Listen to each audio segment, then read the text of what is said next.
بسم اللہ الرحمن الرحیم۔ معزز ناظرین، آج لے کر حاضر ہوا ہوں۔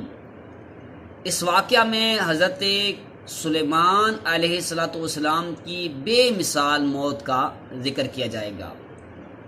ملک شام میں حضرت موسیٰ علیہ السلام نے جہاں پر اپنا ایک خیمہ گاڑا تھا، خاص اسی جگہ پر حضرت داؤد علیہ السلام نے بیت المقدس کی بنیاد رکھی، لیکن اس کی تکمیل ہونے سے پہلے آپ کو اللہ رب العالمین نے وفات دے دی۔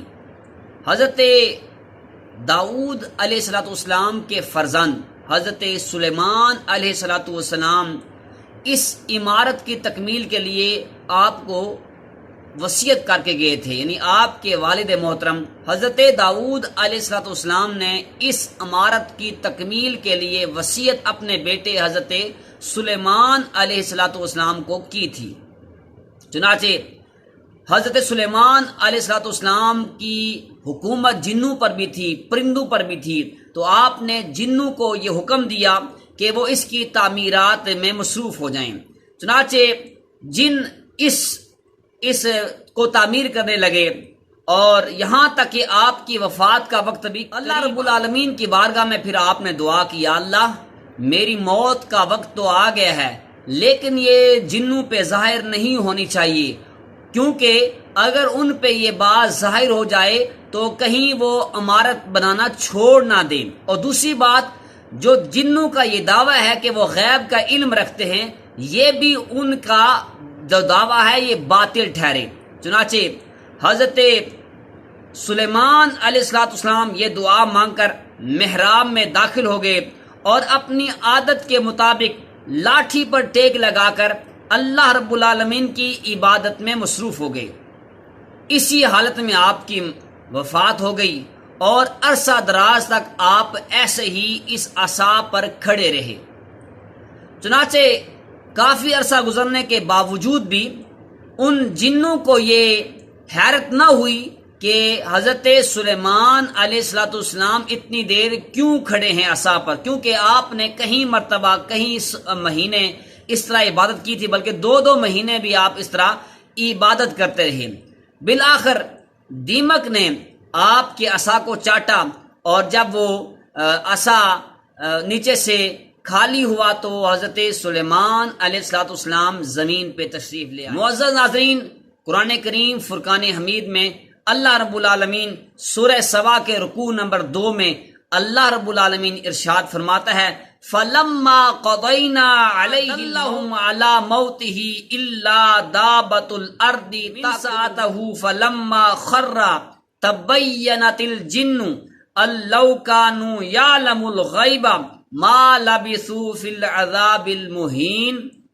اس کا ترجمہ یہ ہے، اللہ فرماتا ہے جب ہم نے ان پر موت کا فیصلہ کر دیا تو جنوں پر یہ بات ظاہر نہ ہوئی۔ زمین کی دیمک نے جب ان کے عصا کو کھایا، پھر جب سلیمان زمین پر گر گئے تو حقیقت کھل کر واضح ہو گئی۔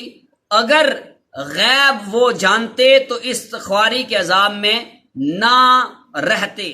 معزز سامعین کرام، اس واقعہ سے ہمیں جو درس ملتا ہے کہ اللہ کے نبیوں اور ولیوں کا مقام عام انسان کی طرح نہیں ہوتا، ان کے دنیا میں بھی شان الگ ہے، ان کی ہر چیز عام انسانوں سے الگ ہے۔ دیکھیں حضرت سلیمان علیہ السلام اس عصا پر 1 سال تک رہے، اس عصا پر وفات کے بعد 1 سال تک آپ اس عصا کے سہارے کھڑے رہے۔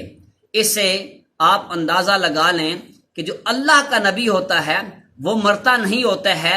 ہاں قانون ہے کل نفس ذائقۃ الموت، ہر ایک ذی روح چیز کو موت آنی ہے، لیکن انبیاء کی موت عام انسان کی موت نہیں ہوتی۔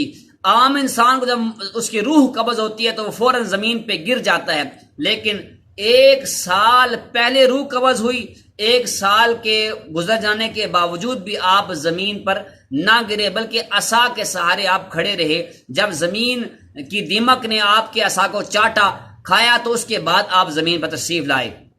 تو اس سے ثابت ہوتا ہے کہ اللہ کا نبی زندہ ہوتا ہے، اسے اللہ رب العالمین نے ایک وعدے کے مطابق ایک آن کے لیے موت دی ہے، ایسے پھر دوبارہ اسی حال میں آپ بحال ہو جاتے ہیں۔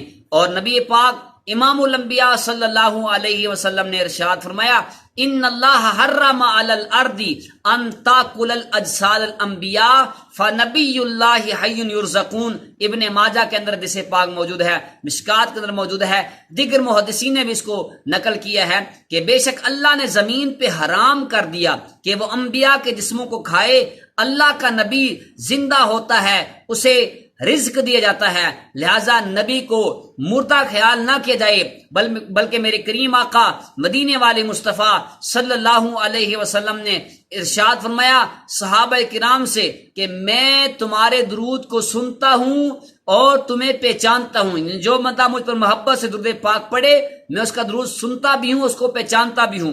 صحابہ کرام نے عرض کی یا رسول اللہ صلی اللہ علیہ وسلم، جب دنیا سے آپ پردہ فرما جائیں گے اس کے بعد بھی ہمارا درود سنیں گے؟ میرے کریم آقا نے اس وقت فرمایا ان اللہ تعالی حرم علی الارض ان تاکل الاجساد الانبیاء، اے میرے غلاموں سن لو، اللہ نے زمین پہ حرام کر دیا ہے کہ وہ انبیاء کے جسموں کو کھائے۔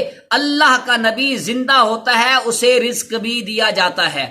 تو جب آپ دنیا سے پردہ فرما بھی گئے تو پھر بھی اپنی امت کے احوال سے باخبر ہیں، اور آپ کا امتی آپ پر محبت سے درود پاک پڑھے، آپ اس کا درود سنتے بھی ہیں، اسے پہچانتے بھی ہیں، اور بھی کہیں احادیث ہیں جو اس بات پر دال ہیں کہ اللہ کے نبی زندہ ہوتے ہیں، وہ اپنی امت کے احوال سے باخبر ہوتے ہیں۔ اللہ تعالی ہمیں صحیح عقیدے اپنانے کی توفیق عطا فرمائے۔